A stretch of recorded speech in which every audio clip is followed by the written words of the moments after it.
Hey, everybody, welcome back to the Realm of History. Tonight, we got our first live review session for 2026.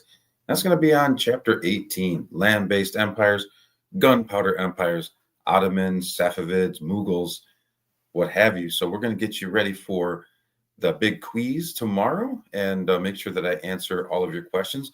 Hey, while you're here, check in with me in the comments. Let me know that you're here. Give me a shout out. Love to hear and see that you are here supporting the realm and getting ready for the quiz. I want to start with a little bit of key advice. So we'll be going through some major ideas tonight, but most often we'll take a look at some key advice, key terms. Pretty much going to go through the entire review sheet with you. I do have some quick pieces of AP advice, and then we'll close off with a question and answer session. But the key advice tonight is, as usual, number one, the best way to study for the quiz is to study your notes. The notes are the breakdowns of everything that's important to know for tomorrow. Of course, utilize your review sheet, right? Make sure you utilize that review sheet. Quiz yourself off the review sheet. Test yourself. Make sure that you know each key figure, each key concept, each key term in and out very well. And then I would also say watch the Heimler videos for topics 3.1, 3.2, 3.3. And make sure that you have finished the AMSCO reading, right? That's really the most important advice I can give you. Those factors right there really help you get ready for this quiz paper tomorrow. Number two, pray for the right things, right? I don't think you should pray for success on this quiz, even though you may be nervous about it. It's going to be a challenge. You know that I am here to challenge you. That's one of the promises that I've made you. But, ask the good Lord for guidance. There's so many more important things going on in the world that you need to pray for. But if you're going to pray, ask to have the Lord give you guidance to use your talents to the fullest. Say the prayer of gratitude. Thank you, Lord Jesus, for blessing me with all the great things that I have and the opportunity to give my best effort on a test instead of, have to go through certain things that other people are struggling with in the world today. And then, of course, I think it's really important that you give thanks to all of those people who are in your life who are there to help you. I think that's really also a very important thing to pray for as well. And of course, their health and safety. Number three, our model for the year, it doesn't change. Be here now, right? You have so many things floating around in your mind. I want you to grab world history tomorrow when you enter the realm and pop in history and focus on that alone for that 45 to 50 minutes that you have to take this quiz. And if you can do that, I think you're going to be a champion. I think you're going to be very, very successful in what you do. Number four, this one's really important. Your parents do a lot for you. I think you got to go and say thank you to them. If you have to pause the video right or take a break or before you go to bed, make sure you go tell your parents, number one, that you love them, that you're grateful for all the things that they do for you. And you got to understand that as a parent myself, I understand that it's a sacrifice to be a parent and to give up your time and your effort for your children. So you got to make sure that you say thank you and express your gratitude to your parents. Finally, as I said, this quiz is going to be a challenge. I wouldn't want it any other way, whether from the teaching perspective or if I were a student, I would really seek out challenges because challenges are how you get better. So I want you to rise to the occasion tomorrow. Don't be a Skipper McGee, right? Don't be a Skipper McGee. That's the worst thing that you could do. Come in, take the quiz, do the best that you can. That's all that you can control is your attitude and your effort. And bam, that way, if you put in the time and the discipline to get ready and don't make excuses, you can look at yourself in the mirror and say, look, I did my best possible effort getting ready for this quiz and assessment. And you should be feeling really strong if you're able to do that. Okay, great. Now, what we will do is we'll get into some of the key terms, the key figures, the key concepts that were important to Chapter 18. The first key baller that we went over that's on the sheet, is Timur the Lame, also known as Tamerlane.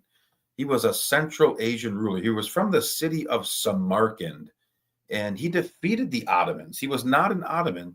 He defeated the Ottomans, which put a major halt to the Ottoman expansion. So a really big player in, of course, Central Asia. He also came into play, right? When we learned about the Mughals, he also led battles against the Mughals as well. Next is Osman, also known as Othman. He was one of the first Ottoman rulers. The Ottoman name comes from him. So The Ottomans were followers of Osman, and that is where the name comes from. Next is Mehmed II. He's the Ottoman ruler that conquered Constantinople in 1453. Constantinople had 3 defense walls made of stone. So Mehmed II uses cannon to blow those walls apart and then ransack and lay siege to the city. Next is Suleiman. Suleiman the Magnificent, also known as the Lawgiver. He was the most influential Ottoman ruler. He ruled over the largest territory of land in Ottoman history as well. Next, we have the Ottoman leader named Selim the Grim. What a sweet name, right? Selim the Grim. Pretty bad dude, right? He was an Ottoman ruler that conquered the Muslim holy sites of Mecca, Medina, and Cairo. Cairo was today capital city in Egypt. So those are some of the big Muslim cities that Selim the Grim captured for the Ottomans. Next is a program that the Ottomans practiced called Devshirme. Devshirme was a government program in which the Ottomans Empire and the Sultan of the Ottoman Empire would recruit conquered Christian boys, convert them to Islam, and then turn them into Muslim soldiers. We know that a big part of this chapter was cultural blending.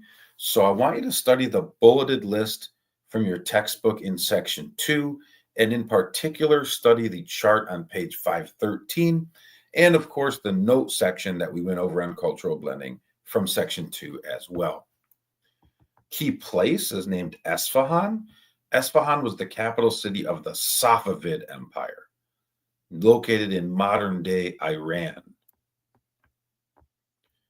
Next is a key Safavid ruler. He is named Ishmael. Ishmael was Safavid ruler that was very harsh in enforcing strict Shia. Remember, the Safavids were Shia or Shiites, Muslim control.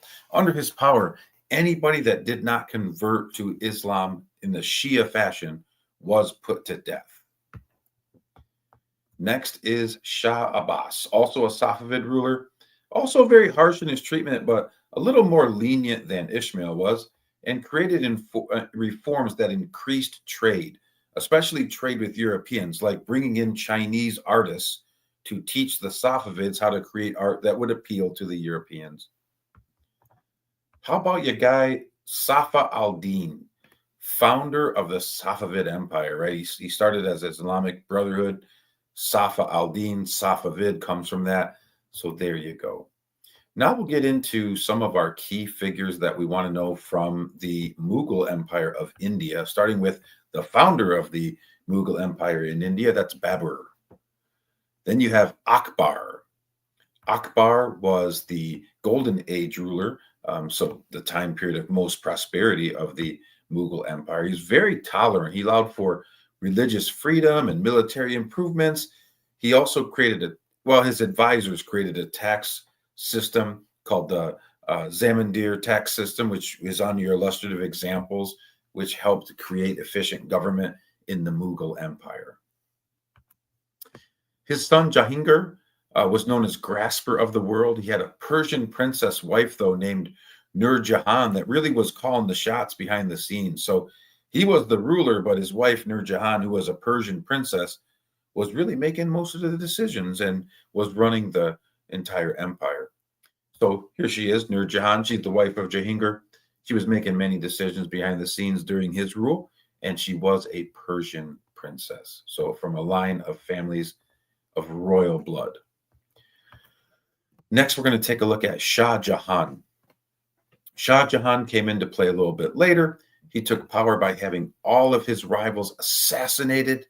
He was later known for building the Taj Mahal in honor of his late wife, Mumtaz Mahal.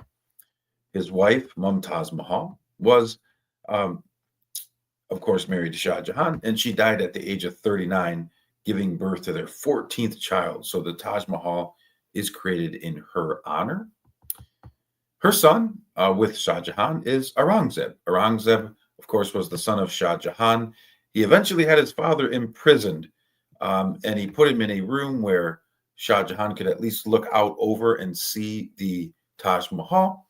But he enforced a very strict Islamic code of laws that took away a lot of individual freedoms in the Mughal Empire and brought back the jizya, or tax on non-Muslims. So if you were not a Muslim practitioner, you had to pay a tax called the jizya under Aurangzeb. Then we have a group called the Sikhs. The Sikhs are usually a non-violent group, but they did take up arms in certain cases against the Mughals. They believe in equality for all and eventually did get involved in that war against the Mughals. Okay, next, I want to talk real quick. I'm going to get into the AP advice, but before I do that, I want to give you a tip on getting ready for the content portion short answer. We have over 50 people on tonight. That's still not as large as the numbers that I was hoping for, because I do have over 100 students. But nonetheless, I think I'll give you this tip for being here as a token of my appreciation. The content short answer will be predicated on major construction buildings that were talked about in this chapter. So knowing key pieces of artwork is not going to be enough. You're going to want to know buildings. There's really one big one that I really want you to focus in on. Okay, AP advice. A lot of AP on this quiz. Talked about 10 MCQs, 1 SAQ. Okay, so the MCQs, here's some topics of importance. Write these down if you want to do really well. First one is the Mughal Zamindar tax collection system that I referenced. It's a tax collection system created under Akbar. It's one of the illustrative examples that Heimler's videos talked about today from topic 3.2. And it is very, very important to have an understanding, not only for this quiz, but for the AP exam at the end of the year. Number 2, some of the prompts for the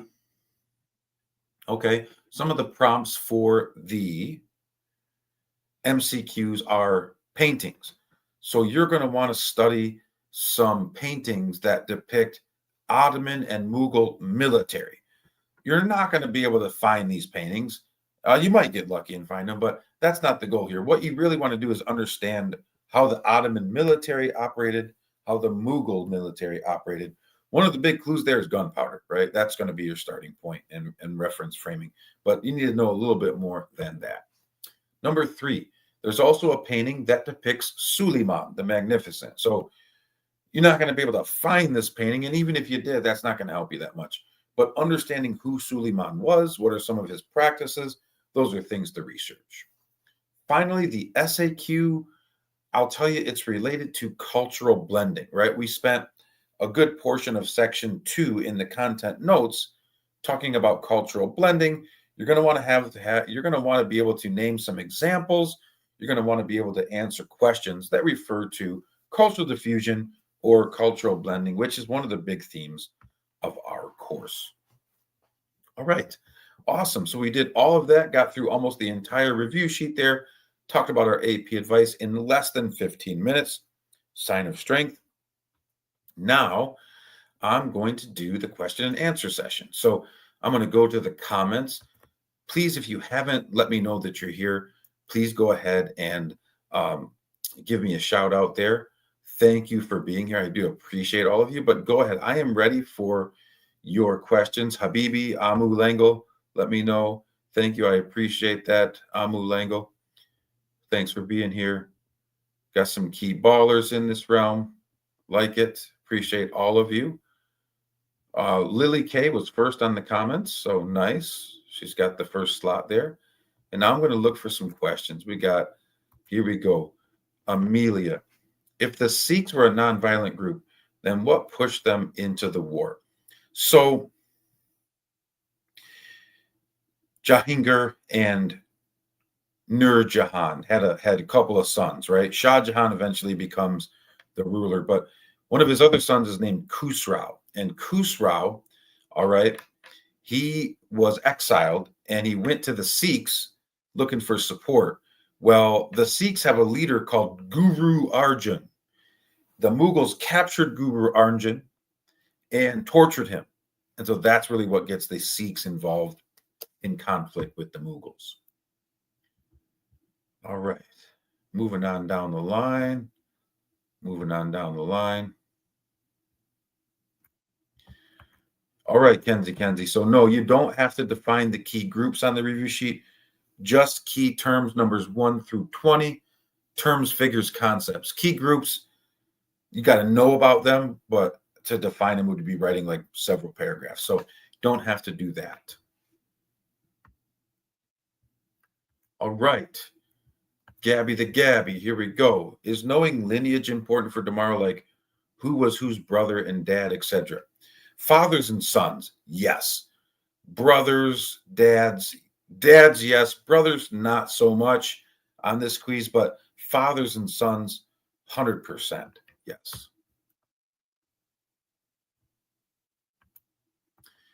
Shah Abbas. Let me go back to the banner. I'll pull it up for you, everything that I said. So Shah Abbas was a key ruler, of course, of the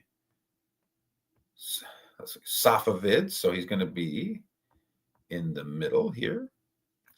Shah Abbas, here you go. So a couple key things.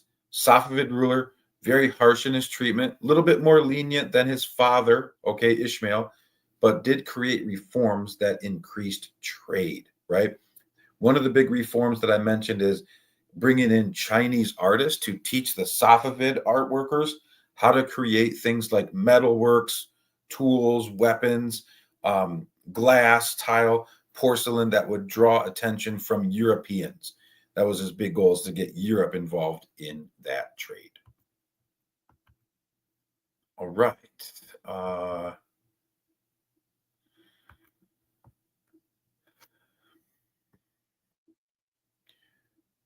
I think those will be really helpful, but it does have elements from point 3 and point 4 as well. So it's a big picture topic. So there's a lot of questions. So I think there's going to be importance of studying all of those, and watching all of those videos would be helpful if you haven't done so at this point.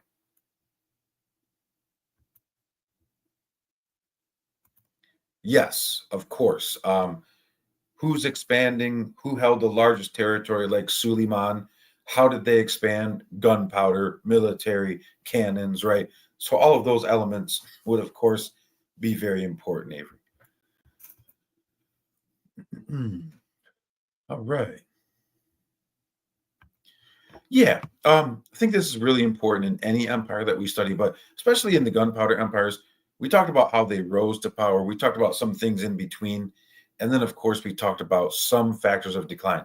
Most of the factors of decline ended up dealing with poor leadership.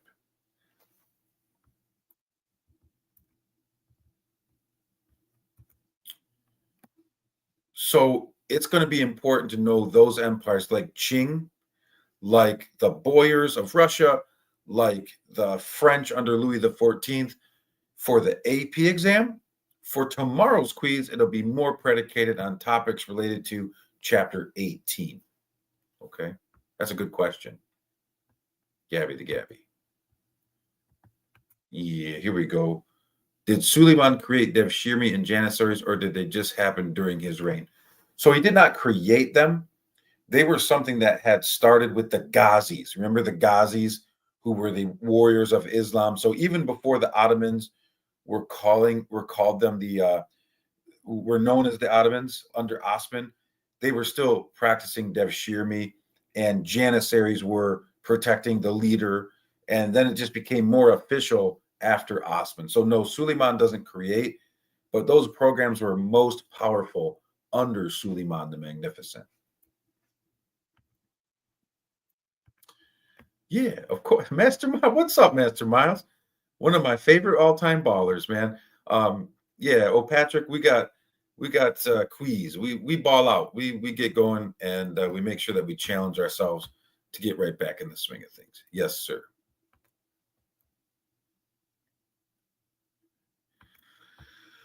Not necessarily. So on the SAQ, you're going to have to know about cultural blending, and you're going to have to know about empires. And then you're going to have to use your knowledge to provide examples. See what I'm saying? You're going to have to use your knowledge to provide really good examples about the nature of those empires in relationship to cultural blending?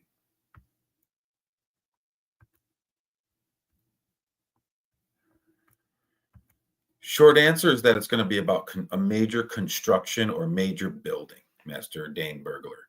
Yeah, something like that. Okay, all right. Oh, good question. Avery is watching those TikToks from the AP College Board. Sign of strength. Yes, syncretism is a really important word. So things happening in sync, syncretic ideologies like cultural blendings that come together in sync, right? So you've got two different religions that form one new one, bam. Two languages that form into syncretic ideology. So, yes, cultural syncretism, not so much synchronism, but syncretism and religious syncretism, always important for every single AP portion. Avery, very impressive. No, no, no. Standard quiz. Challenge yourself here. No breaks. No breaks. Let's get back in the swing of things. We got to challenge ourselves. Challenges are good. Challenges are good.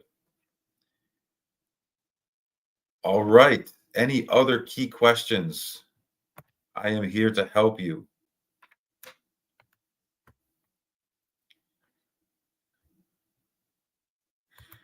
All right. So, first of all, let's break this down. Akbar, Mughal ruler, right? Allows for religious tolerance, but he's Muslim. Okay. Rajputs, kind of people who are militaristic, maybe could be his enemy, maybe could become his ally. So diplomacy is like negotiating. Like, hey, we'll let you have this territory if you give us this amount of gold, or hey, if you agree to join us, then we'll give you these freedoms and rights. That's diplomacy. Diplomats, like if you know anybody or have heard on the news, like, oh, he's a U.S. diplomat or she's a U.S. ambassador to this country. These are people who practice diplomacy. They're trying to keep relationships good between several entities. Okay, Gabby the Gabby. The importance of Esfahan, it was the capital of the Safavid Empire, but it was centrally located. And it's centrally located for the purposes of better trade. Okay.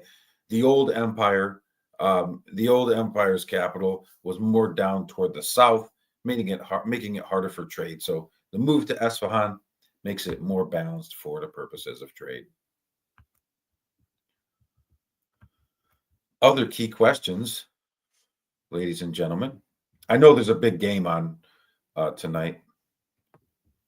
I think last I checked, Miami was winning 7-3.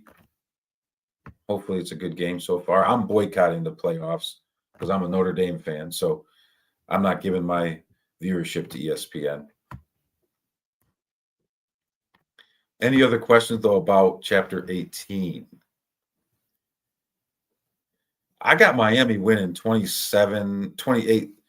I said 28-17, but it's probably going to be more like 24-17 now that they've got a field goal. It's already 10-3. So I'm going to call for 24-17, somewhere in that range.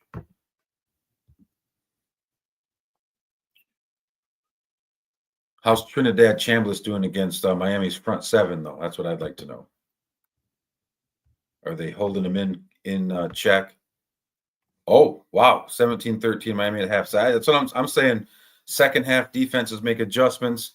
Yeah, 24-17, possibly 30-21, somewhere in that range. Any other key questions that I can help with?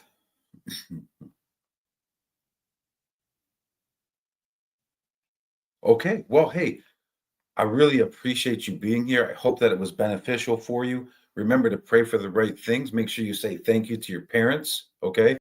If you need my help in more of a way or need any extra explanations, you can always email me. Feel free to do that.